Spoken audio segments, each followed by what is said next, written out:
Werewolf Gorge is a new Vekoma family multi-launch roller coaster coming to Six Flags Fiesta, Texas in 2027. It's going to be the most immersive experience ever offered in the park's history. And in this video, I'm going to break down many different aspects of the ride, including the stats, the world records, the immersive theming, the low height requirement, the storyline, what it means for the Six Flags Corporation, and what it means for the Vekoma and Six Flags relationship. But first, let's start with where it's going in the park. This is going in the area that was formerly occupied by the Big Bender and Whirlpool water slides in Hurricane Harbor.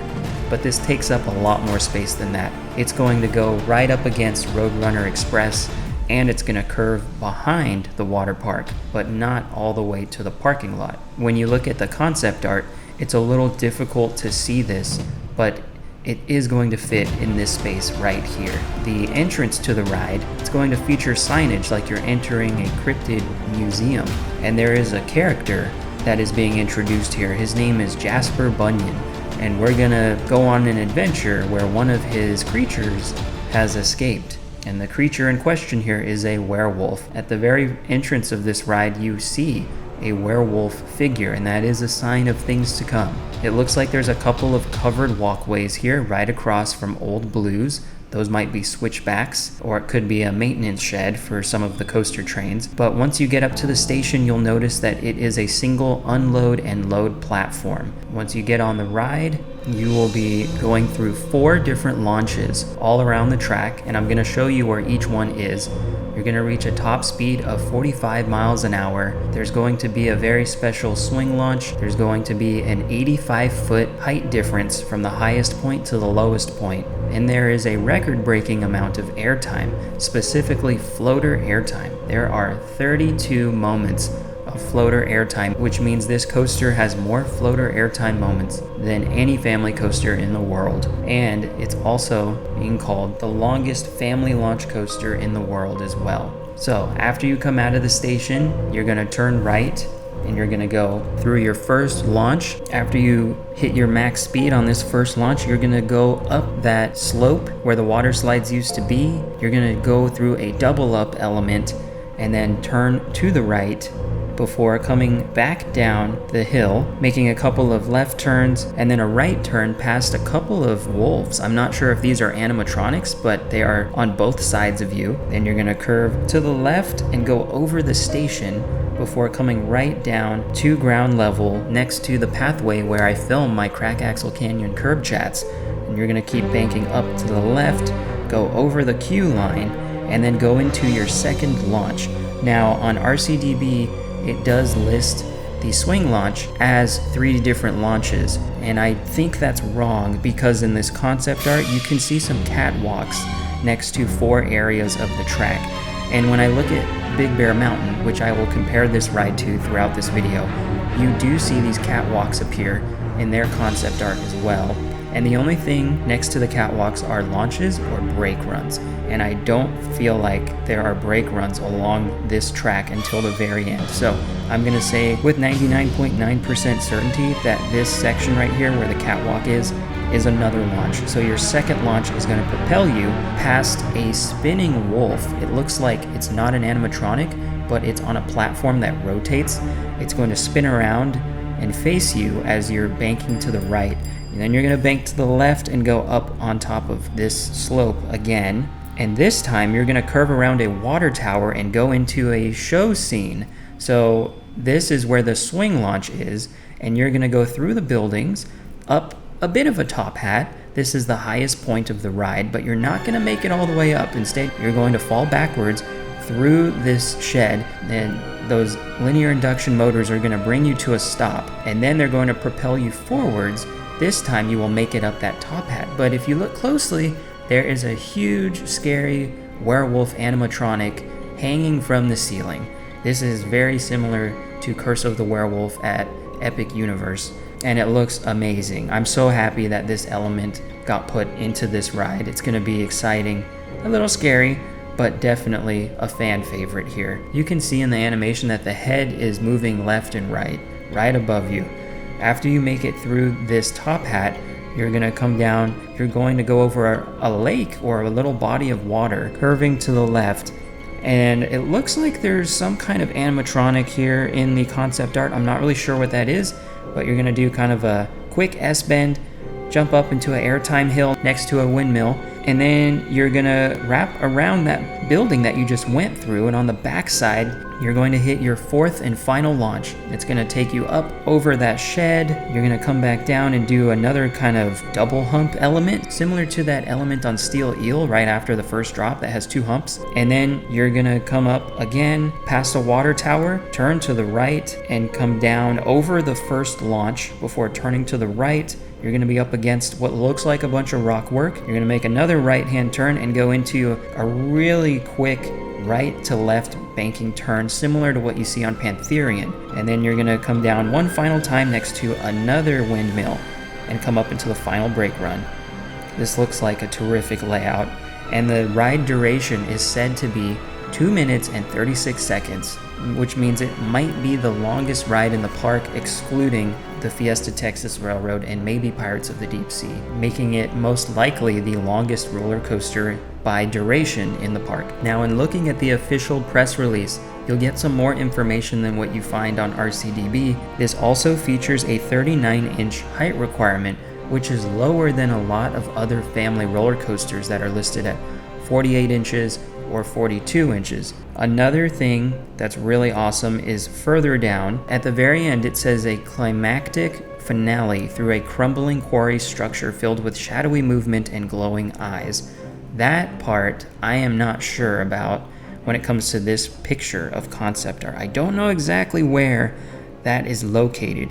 It could be after that top hat, but it could also be somewhere near the end of the ride, where it comes really close to Roadrunner Express. I think we'll get more press releases and more information, like a train reveal or a behind-the-scenes look and further animations of this ride as time goes on. So I can't wait for IAAPA, and I can't wait for the 35th anniversary of the park to really begin, because that's when we're going to know a lot more about this. But one more thing to talk about with the location of this ride is there is a perimeter road that we have been told is not going to be affected by this ride. So in the concept art, you don't see this path, but I'm going to theorize that it's going right behind this billboard here, where the track crosses over 4 different times. I think the path is going to run right through here, and there is a fork in the road. So I think that fork is going to be right in this area here, where you can go down to the left or you can go up to the right. And another thing to note about the concept art is that it only shows the coaster at night. So for a majority of its life, this coaster will operate in the daytime. So we still don't know what that is going to look like, but safe to say the night rides will be legendary as long as they do in fact build all of this theming and all of this rock work, because the rock work here looks crazy. I have no idea how tall all of that is going to be if they end up doing all of it, and I also don't know how much it'll cost. Now, Tormenta Rampaging Run was said to be somewhere between $40 and $50 million, and Big Bear Mountain at Dollywood was said to be around $24 million, and it does not feature all of the theming that this is going to feature. That has a waterfall element and a little tunnel, but this has so much more. I'm guessing that this is somewhere between $30 and $40 million, but that's just a guess. Now, there are some questions that have come about in wake of this announcement. The biggest one is regarding that world record for longest family launch coaster, because people were very quick to say, what about Hagrid's Magical Creatures Motorbike Adventure, and what about Guardians of the Galaxy Cosmic Rewind? And I've mentioned before, the height requirement on this is less than that, and Vekoma themselves said at the announcement that this is very ADA accessible, so they think that it's a different type of roller coaster because of that accessibility and the low height requirement. Maybe that's the difference there, I'm not sure, but I am hearing that Universal claims that Hagrid's is a thrill coaster, so maybe that's why it's not in the family discussion. But for Cosmic Rewind, I'm not exactly sure, because that is also a Vekoma, but it has a little bit crazier stats, so maybe that is considered family thrill or thrill instead of purely family. Now, what it means for Six Flags is that they are furthering their relationship with Vekoma, and this is awesome.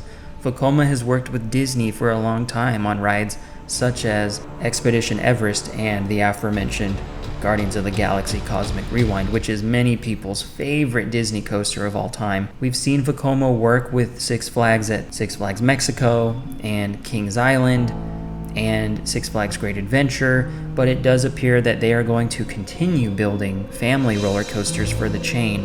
The next one that's coming up appears to be a family suspended coaster at Six Flags Great America in 2027, but there are rumors out there that suggest more family boomerang models will be built in the very near future for Six Flags. Now, in terms of the direction Six Flags is going, in terms of enthusiasts and thrill seekers versus families with small children, it appears that they are trying to toe the line. They are building some crazy things like Tormenta, but for the most part, it seems like most of their projects center around families. They're trying to bring in more of those customers, and this is aided by that chaperone policy. So I am noticing a shift in their priorities, and it makes a lot of sense because they're trying to change their cash flow. We all know the big dogs in the amusement park industry are Disney and Universal, and they do a wonderful job by appealing to families. Even though they are much more expensive, families will still choose to go there because all of the family members enjoy the rides and they feel very safe.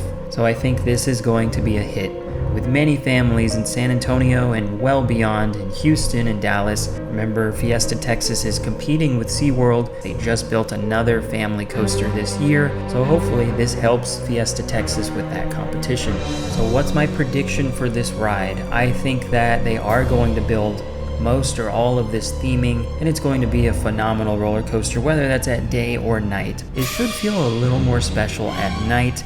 I don't think it's going to be enthusiasts' favorite over Iron Rattler or Cliffhanger, but for most people, I think this is going to be their favorite experience, and it'll be the roller coaster that they feel like they can marathon over and over again, more so than any other thrill coaster in the park. And currently, Iron Rattler has a very healthy score on my Hennisphere scale, and that is helped by the enthusiast categories. This coaster, Werewolf Gorge, is not going to compete with those enthusiast categories, but it should excel with the general public categories. So I am gonna say, I believe this will score higher than Iron Rattler, maybe just by 1 point. But it's so impressive, I can't wait. Now, I have not ridden Big Bear Mountain, so I'm not sure how the smoothness will be, not sure how the G-forces will be, but both of them are very long rides, rather dynamic in what they do, and I feel like before I ride this, I should go out and experience the swing launch on Curse of the Werewolf, and I should experience Big Bear Mountain so that I know what to expect, and I can also explain to you guys what to expect based on my experiences there. Some other things this coaster may include are onboard audio and just a simple lap bar, and maybe 2 train ops. I know this is a really long ride, but Big Bear Mountain is like 3,900 feet long, almost the same length, and it only features 2 trains. So if this ride only gets 2 trains, I'm not going to be too surprised, but I would love to see 3.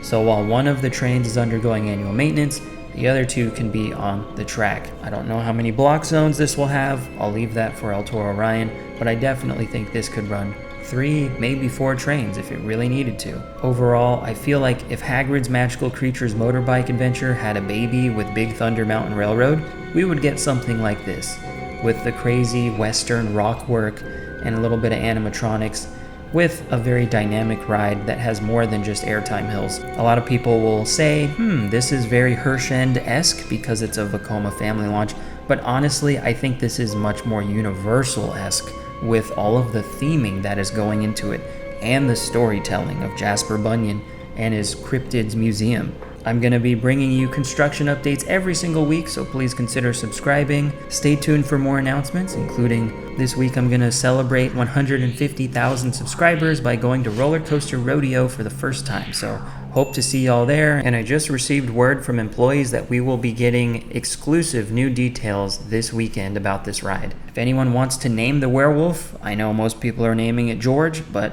I'm going to name it Jeffrey. And as Jeffrey always said, I will see you around the park.